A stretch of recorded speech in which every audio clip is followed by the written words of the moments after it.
What is up? Welcome to another vlog. Today is Friday the 21st of April.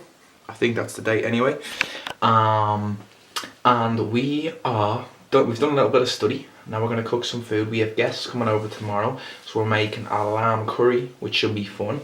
It's a recipe my mother found. I'm also in the process of making a walnut wheat-free bread. Walnut berries and seeds and stuff. So when I was doing it, I was like, why am I not documenting this? Because somebody else might want to make this. So I'm just going to go out and show you the ingredients and show you the bowl, and then we'll take it from there. Later on, we're going to Titan Fit for another episode of Coach Meets Coach, where I get to meet Dan Ryan, and I've sent him on some questions to answer for you guys to learn more about health and fitness. That is it. 106.2 this morning. Getting leaner, getting skinnier. Those abs are still a good bit away, but that is it. We're going to keep going. I'm not going to hit it on May 1st, not the end of the world. We will learn and continue to keep going towards that same goal. Remember how far you have come, not how far you have to go. See you in the kitchen. With people in this direction. So that's the walnut bread. I'm just talking for a sec here, Polly. Yeah. Greek yogurt 500 grams, sunflower seeds 40 grams, mixed berry dried fruit 16 grams, brown linseed 31 grams, oats 425 grams, walnuts 75 grams, poppy seeds 66 grams, and coconut oil 50 grams. Mix it all up, put it in your bread container for baking it, and then 180 degrees for about 40 minutes. That's it. Bread is done. Take you through the curry ingredients.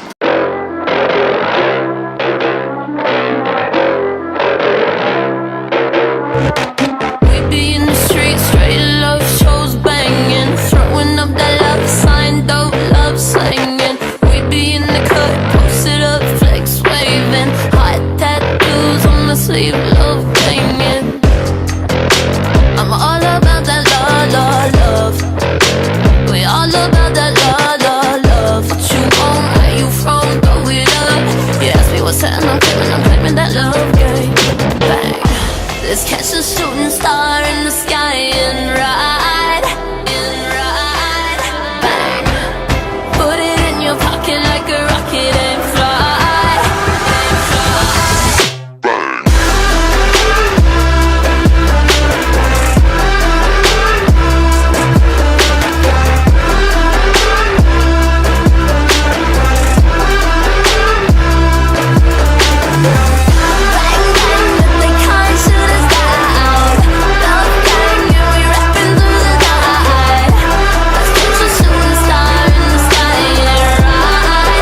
Peshawar lamb curry, going with a bit of Indian this weekend, but it's healthy as feck. It ain't a CNF original, but it's gonna be tasty as hell. I won't be having the naan bread. Fucking full of wheat flour.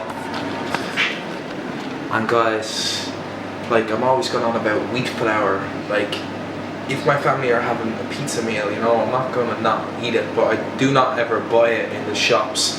And I always try and avoid it when I can, but I'm not like a celiac person. I seen something recently, 1% of people are only celiac, so you're wasting all your money buying gluten-free and wheat-free stuff, and you probably are wasting all your money doing that. So what I do is, I just stay away from it. I eat real foods, whole foods, meats, proteins, nuts, seeds, rice, potatoes, oats. But I don't go buying wheat-free crackers, wheat-free biscuits, wheat-free bread, because it's an absolute rip-off. You can make your own, like this oat bread is phenomenal. It is delish. So yeah, that's it. We're gonna take a thumbnail picture now. You know, Polly's working hard, you know. Polly's my man. Polly.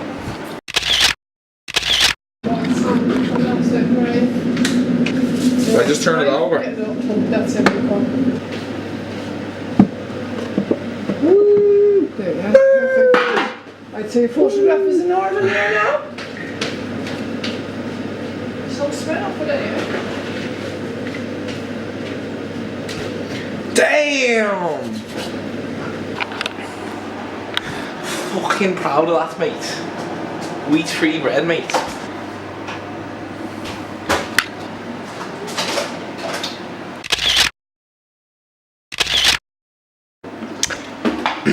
Pro tip: if you have a 2.6 litre jug of water to fill, and you have a very slow fridge, take out your gratitude list or your goals list and read it while you're doing it, because you'll be there for about 5 minutes.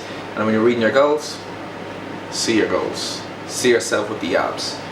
See yourself with your qualifications, with your gym, with your new house, whatever it is you want, visualize it. And you know, yeah, you could say, oh, that's bullshit, the law of attraction. Well, obviously, you know, write it down, visualize it, believe it, but then go and work hard, work great, take action. That's my formula. 6:45, not. It was 6:45, not 6:15. Do you get me? See that? Yeah. I'm not sure if I'll make dinner, but. Are we? Cool. Oh, my keys in there. What? Keys of that volume scratch things. Do they? Scratch cars, scratch glass, scratch doors. Be careful. See ya.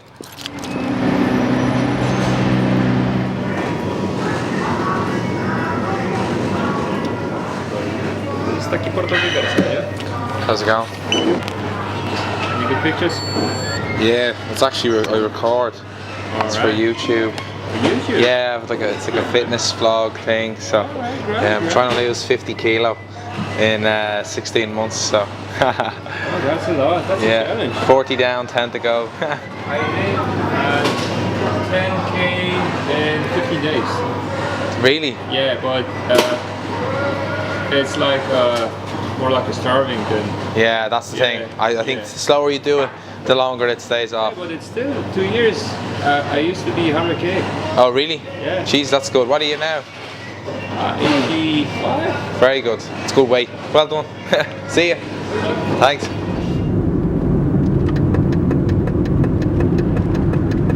Your destination is on the right. Whoops.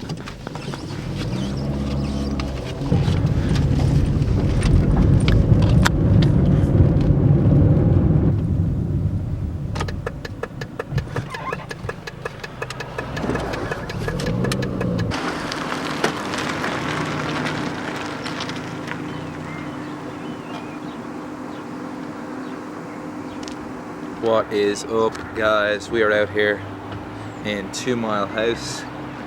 Got the sick fade going on from yesterday. Training in Tight and Fit with Dan Ryan. Very, very experienced trainer. He's doing this a long time. I'd say probably at least 10 years. And I'm looking forward to it. Like, again, different trainer, different style of training, different approach to nutrition. So we have some questions for him to answer. Again, if I have anything to add to what he's saying, I'll put it in, but I'll try and let him answer all the questions, give you someone else to listen to. And that's it. It's just going to be a bit of fun. I've asked maybe if we could do some movement style training. I've seen Dan does a bit of that stuff, like Ido Portal. That movement training, that is quality training. I kind of stick to what I know, but I would love to be able to do that. Olympic style body weight movements. I'd love to start getting into that stuff. So when we have time on our side. So if we're patient. So that's basically it, guys. I'm pretty tired, to be honest. I had a sneaky Red Bull there, low in sugar one, and you know, I was cooking all day, helping out at home. So we have some guests tomorrow, so I'm gonna chill here, have a bit of time to wait. I might jump on the phone or whatever, and then we will see him inside. So thank you, guys. Dan drives a nice car. What? Double way. Yeah. How's it going? Good, yeah. Alright. Yeah. I like the motor. That's just a beast. Are you? It's the end of the class here, but it's fine. We're just. It's only, it's I very see. small. It's only.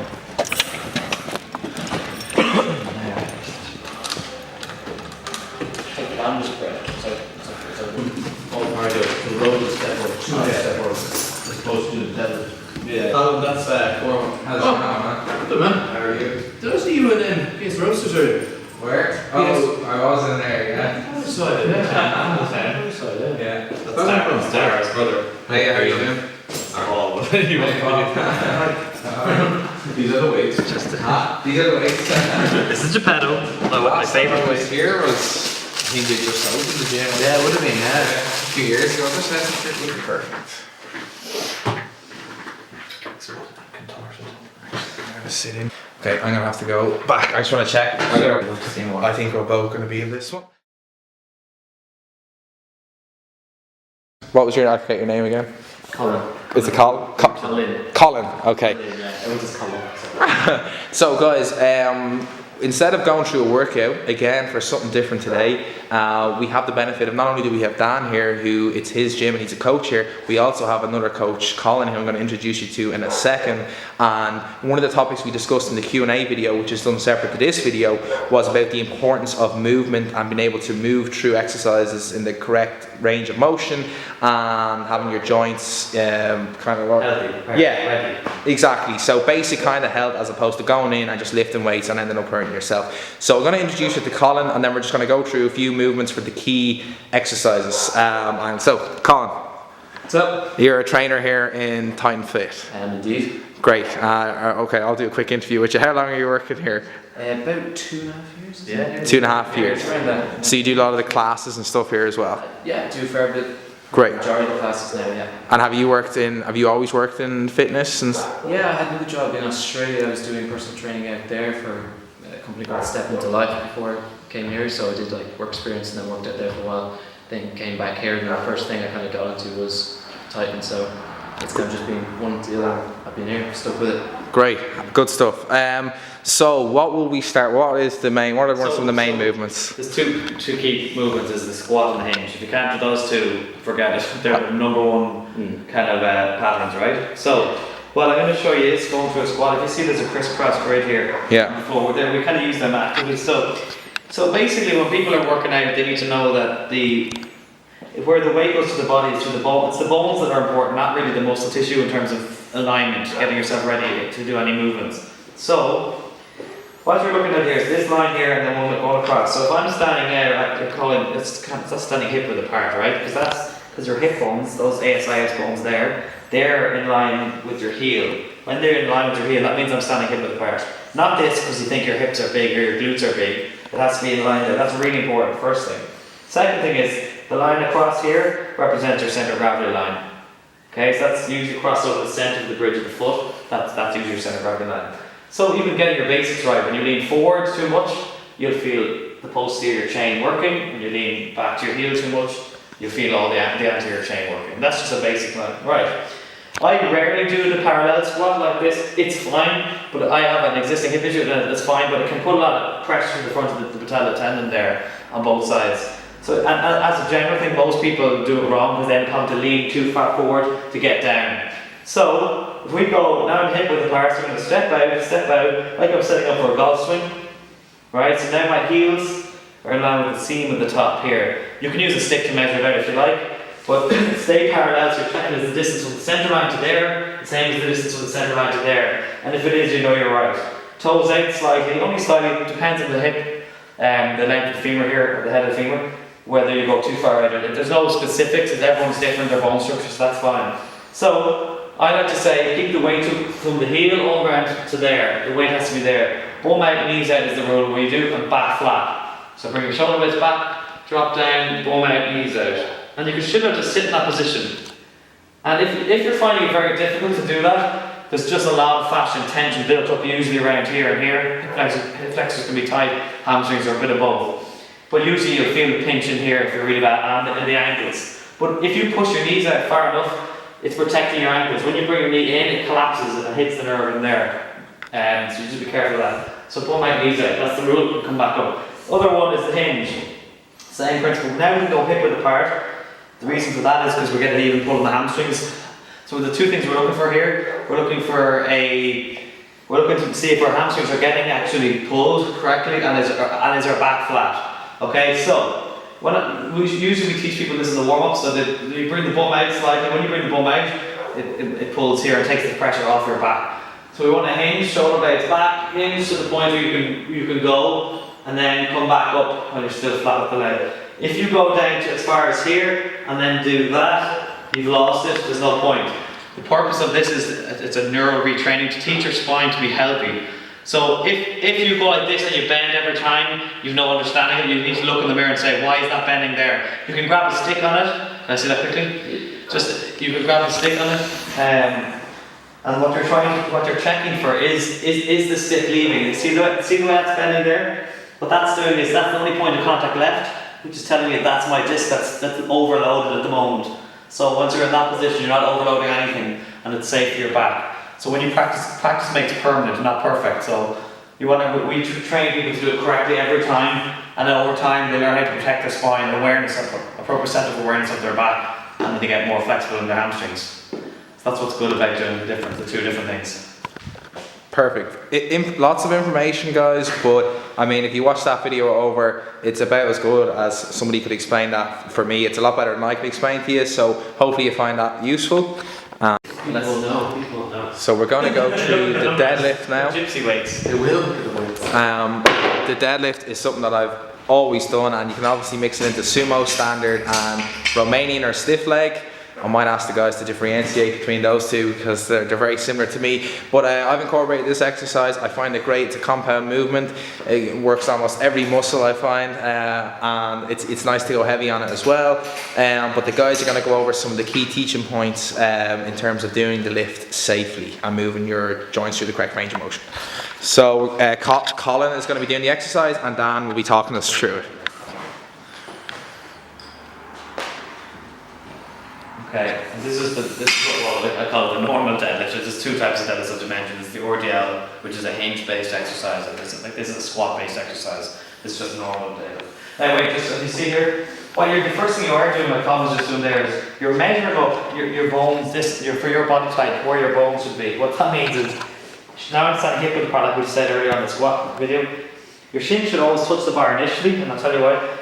If we don't want to go, from this point we don't want to go, like this is a triangular shape, we don't want to go like that because our hands will physically grab the bar. So what I want to do is hit shins in the bar, make sure that even distance from the outsides to wherever the bar is. So you're obviously not picking it up like that. Right, that's the first thing.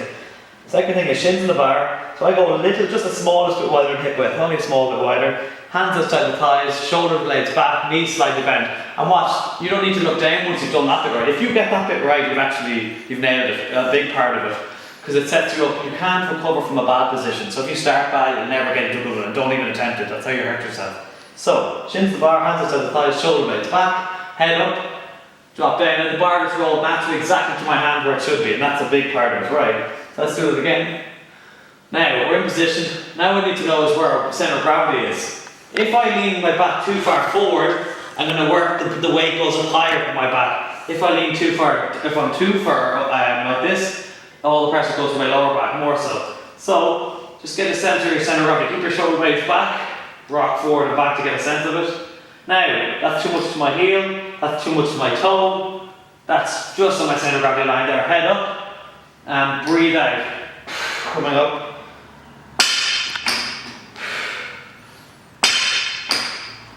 Alright, that's your standard deadlift. Okay, working the back and the bum at the same time with the legs. Second one is the RDL, same approach, picking it up. So shins to the bar, hands aside your thighs, feet parallel, you'll be dead strict on the parallel this time, not too wide. Hands aside your thighs, shoulder blades back, knees slightly bent. Drop down, pick it up, normally for like a normal deadlift first, just to get into position. Because the deadlift really begins in this position when you're doing an RDL. Knees slightly bent, shoulder blades back. You're hinging with a slightly bent knee, and then you're breathing out, coming up, squeeze the bum. Deep breath in, breathe out, coming up. When you're ready, head up and bring it back down the way you came. Excellent. There we go. The rule book can be out the window. Some people get caught up on the book said this, what I learned. Yeah. Not true. It's about body types and bone structure. It's how it affects you. Like if you're a longer femur, your morphology is different than mine. So just work with what you have. Is what I'm saying. You know. Yeah, that's a good point there from Dan, guys. Is obviously it will say it one way in one book, or you might hear one coach say do it this way, another coach do it that way. A lot of it is to do with your body type. For example, I'm quite tall, so the deadlift for me, it's and even the squat, I kind of suffer from a bit of butt wink, so it's like tight hamstrings. Dan was telling me there, so that the butt kind of goes in. What happens? Dips in a little bit towards the end of the range. Exactly, you'll see it. I can show a clip of it here. But a tip for deadlift is maybe to increase. You'll see people doing these in the gym anyway. These are not deficit deadlifts. No, these are block pull. I don't know, but it would be Elevated surface a little bit, it's fine. exactly. So for someone like me who's taller, trying to get the whole way down to the bar, it's hard to keep good form. So again, reiterating what the guys were saying, feet are, for me a little bit more shoulder width. You want the bar in very close to the shins, and you're going to stand nice and tall with your posture, and you're kind of dropping into it, I suppose. The bar's going to go away. And then again, back should be straight. Is the back straight? Drop it down a little bit there, Yeah. The thing what you want to do is make sure the lats are engaged. So bring the shoulders down and back before you on both sides. Because once that's locked in, it communicates that the back has to work with the lats together. That's what's important about that. So you're ready from that point and breathing out when you're ready to come up. Yeah, that's exactly it. And this way, when you have it elevated like that, it actually stops your butt winking, because when you go that bit lower, it just puts too much strain through the tendon near the bum. So that's good. And that's it. So yeah, we'll wrap it up there actually. We'll just finish off the vlog here. So again, I hope you learned something. Q&A will be separate to this, and then we went over some technique here, trying to provide informative content and stuff that's going to bring value to the viewer. Thanks for watching. Thanks to Coach Colin. Thanks to Coach Dan. Thanks very much. And thanks to our lovely cameraman here as well. So we'll see you in the next one. Breathe. I can never be complacent with the lies, no complicit with the evil, the spirit you keep inside. People surprised that whether despise like a compassionate pastor upon the pages, surpassing what you've been asking, what passing up in the moment. I live inside of the beat. The point I wanna get across is I'm not accepting defeated, the feeling of being depleted when all I really needed was a little bit of help. I never got it by myself. You mean to tell me that the only reason for living